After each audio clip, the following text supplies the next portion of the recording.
নমস্কার, আমরা UFO entertainment প্রথমেই আপনাকে দুর্গাপূজার অনেক অনেক শুভেচ্ছা জানাই। ধন্যবাদ। আমার পক্ষ থেকে ইউএফও এন্টারটেনমেন্টকে দুর্গাপুজো এবং আসন্ন বছরের অনেক অনেক শুভেচ্ছা। ধন্যবাদ। হঠাৎই আপনার একাডেমির একটি ভিডিও আমাদের নজরে আসে, আমরা আপনার সাথে যোগাযোগ করি। আপনি যদি আপনার একাডেমি সম্পর্কে কিছু বলেন। প্রথমত আপনাদের সাথে সাক্ষাৎ হয়ে আমারও খুব ভালো লাগছে। আমার একাডেমি আঙ্গিকাম ফাইন আর্টস একাডেমি। আক্ষরিকভাবে এটি হয়তো আমার একাডেমি, কিন্তু সত্যি বলতে এই একাডেমি শুধুমাত্র আমার নয়, আমার প্রত্যেকটি স্টুডেন্টের এই একাডেমি। এই একাডেমির বয়স মাত্র 3 মাস। দাঁড়ান 3 মাস মানে বুঝলাম না। আপনি কি তাহলে সবে অ্যাজ এ ডান্স টিচার কাজ শুরু করেছেন? আপনার সম্পর্কে প্রথমে আমরা কিছু জানতে চাই। তাহলে বিস্তারিতভাবে বলতে হয়। আমার তখন 2.5 থেকে 3 বছর বয়স। বাবার হাত ধরে নাচের স্কুলে ভর্তি হওয়া, কত্থক এবং রবীন্দ্র নৃত্যতে ভর্তি হই। তারপর বাবার প্রশ্রয় এবং মায়ের ভালোবাসাতেই নৃত্যের আরাধনা করা। আমার তখন 4.5 বছর বয়স। হঠাৎই বাবার সেরিব্রাল অ্যাটাক করেন এবং তিনি মারা যান। তারপর মায়ের কারণেই নৃত্যের মধ্যে থাকা নৃত্যকে ভালোবাসা। মাধ্যমিক উচ্চ মাধ্যমিক শেষ করে এক প্রকার নাটকীয়ভাবেই বিশ্বভারতীতে পড়াশোনা করার সুযোগ পাই। 2017 সালের ব্যাচ আমি। বিশ্বভারতী থেকে গ্র্যাজুয়েশন মাস্টার্স মণিপুরি ডিপার্টমেন্ট থেকে কমপ্লিট করি। ছোট থেকে রবীন্দ্র নৃত্য এবং কত্থক নৃত্যের সাথে যুক্ত ছিলাম এবং পরবর্তীকালে মণিপুরি নৃত্য আমাকে তৈরি হতে সাহায্য করেছে। ফাইনালি 2022 সালে বিশ্বভারতীতে মণিপুরি ডিপার্টমেন্টে র্যাঙ্ক হোল্ড করে উত্তীর্ণ হই।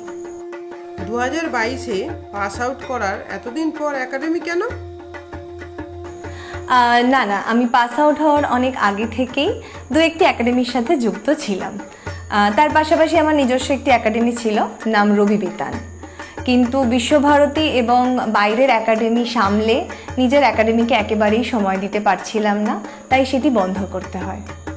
তাহলে এতদিন পর নিজের একাডেমি, নাকি আগে যে একাডেমিগুলো চলছিল সেটাও চলছে? না, একেবারেই এখন নিজের একাডেমিতেই মন দিয়েছি।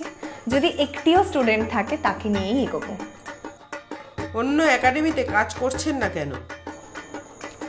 দেখুন, নিজের একাডেমিতে কাজ করার সবথেকে বড় সুবিধা হলো নিজের মতো করে কাজ করা যায়। বিশ্বভারতীতে 5-6 বছর যথেষ্ট ডিসিপ্লিনের মধ্যেই ছিলাম। সকাল থেকে সন্ধে পর্যন্ত অক্লান্ত পরিশ্রমের মধ্যে কাটতো।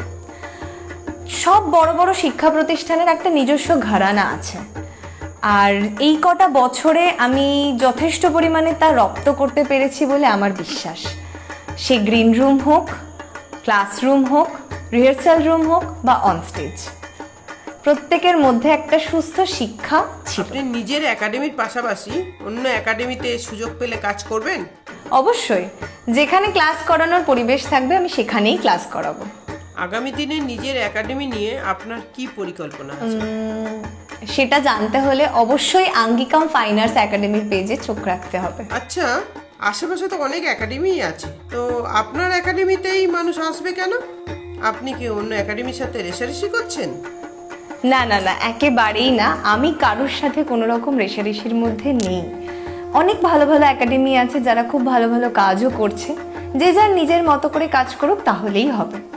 আর আঙ্গিকাম ফাইন আর্টস একাডেমিতে মানুষ কেন আসবে, যারা আসেন তার উত্তর তারাই সঠিকভাবে দিতে পারবে। আমার কাজ সঠিকভাবে সঠিক জিনিসটা শেখানোর, তার চেষ্টাই আমি করি। দেখুন, 4-5 কিলোমিটারের মধ্যে অনেক স্কুল থাকে, কিন্তু কোন স্টুডেন্ট কোন স্কুলে গিয়ে ভর্তি হবে তার ডিসিশন শুধুমাত্র তারাই নেয়, আমরা ঠিক করে দিতে পারি না। আমাদের কাজ সঠিক শিক্ষা দেওয়া, আর আমি সেই দিকেই মনটা দিয়েছি। আমার খুব ভালো লাগলো, ধন্যবাদ আমাদের এই সময় দেওয়ার জন্য। আমারও খুব ভালো লাগলো আপনাদেরকে উত্তর দিতে পেরে। আঙ্গিকাম ফাইন আর্টস একাডেমি স্টুডেন্টরা এই ভিডিওটি দেখলে খুব খুশি হবে। ধন্যবাদ। আমাদের ইচ্ছা আছে ভবিষ্যতে আপনাকে নিয়ে এইরকম আরেকটি অনুষ্ঠান করার। অবশ্যই, ভালো থাকবেন।